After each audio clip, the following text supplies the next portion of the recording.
മില്ലിന്റെ പ്രവർത്തനം നിലച്ചിട്ട് 10 വർഷം. കേന്ദ്ര സർക്കാരിന്റെ നാഷണൽ ടെക്സ്റ്റൈൽ കോർപ്പറേഷന്റെ ഭാഗമായി പ്രവർത്തിച്ചിരുന്ന മിൽ തുറന്നു പ്രവർത്തിപ്പിക്കുന്നതിന് 10 വർഷമായി കൊല്ലം ലോക്സഭാ മണ്ഡലത്തെ പ്രതിനിധീകരിക്കുന്ന UDF MP ഒരു നടപടിയും സ്വീകരിച്ചിട്ടില്ലെന്ന് തൊഴിലാളികൾ ആരോപിക്കുന്നു. 2008 നവംബർ 26 മില്ല് നവീകരണത്തിന്റെ ഭാഗമായി മില്ല് അടയ്ക്കുകയും നാളിതുവരെ മില്ല് തുറക്കുകയും ചെയ്തിട്ടില്ല. 34 വർഷം സർവീസുള്ള ഒരു ജീവനക്കാരനാണ് ഞാൻ. 15,000 രൂപയ്ക്ക് താഴെയുള്ള ശമ്പളമാണ് കിട്ടുന്നത്.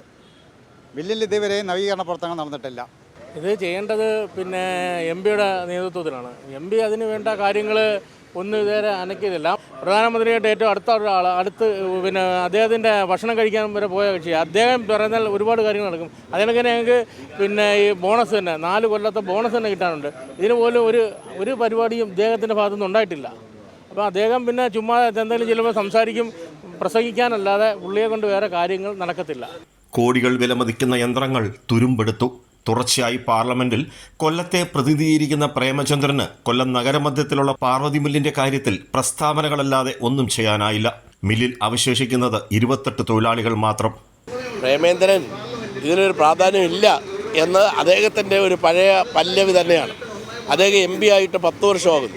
ഈ 10 വർഷത്തിനിടയിൽ സംയുക്ത ട്രേഡ് യൂണിയനുകളും ഇവിടുത്തെ ജില്ലാ പഞ്ചായത്തും എല്ലാം ഇതിനു മുമ്പിൽ നിരവധി പ്രക്ഷോഭ സമരങ്ങൾ നടത്തിയിട്ടുണ്ട്. കേന്ദ്ര ഗവൺമെൻറ്റിന് നിവേദനം കൊടുത്തിട്ടുണ്ട്. തെരഞ്ഞെടുപ്പ് സന്ദർഭത്തിൽ ഒരു MP എന്ത് ചെയ്തു എന്ന് ജനങ്ങൾ സ്വാഭാവികമായിട്ട് ചോദിക്കും. അപ്പോൾ പറഞ്ഞതെന്ത് ചെയ്തതെന്ത്, പറഞ്ഞത് ഇന്നതാണ്, ചെയ്യാത്തത് ഇന്നതാണ്. ഇതാണ് ഞങ്ങൾ ജനങ്ങളോട് പറയുന്നത്. അത് അസഹിഷ്ണുത പ്രകടിപ്പിച്ചിട്ട് കാര്യമില്ല. മില്ലിന്റെ സ്ഥലം തിരികെ കൈമാറണമെന്ന് സംസ്ഥാനം പലവട്ടം കേന്ദ്ര ടെക്സ്റ്റൈൽസ് മന്ത്രാലയത്തോടും NTCയോടും ആവശ്യപ്പെട്ടു. നേരത്തെ കൊല്ലം മെഡിക്കൽ കോളേജ് തുടങ്ങുന്നതിന് മില്ലിന്റെ സ്ഥലം കേരളം ആവശ്യപ്പെട്ടെങ്കിലും വിട്ടു നൽകിയില്ല. C2 ജില്ലാ സെക്രട്ടറി S. ജയമോഹൻ പ്രതിഷേധ സമരം ഉദ്ഘാടനം ചെയ്തു. ATUC നേതാവ് G. ബാബു അധ്യക്ഷനായിരുന്നു.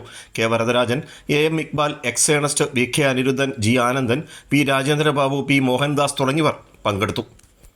കൈരളി ന്യൂസ്, കൊല്ലം.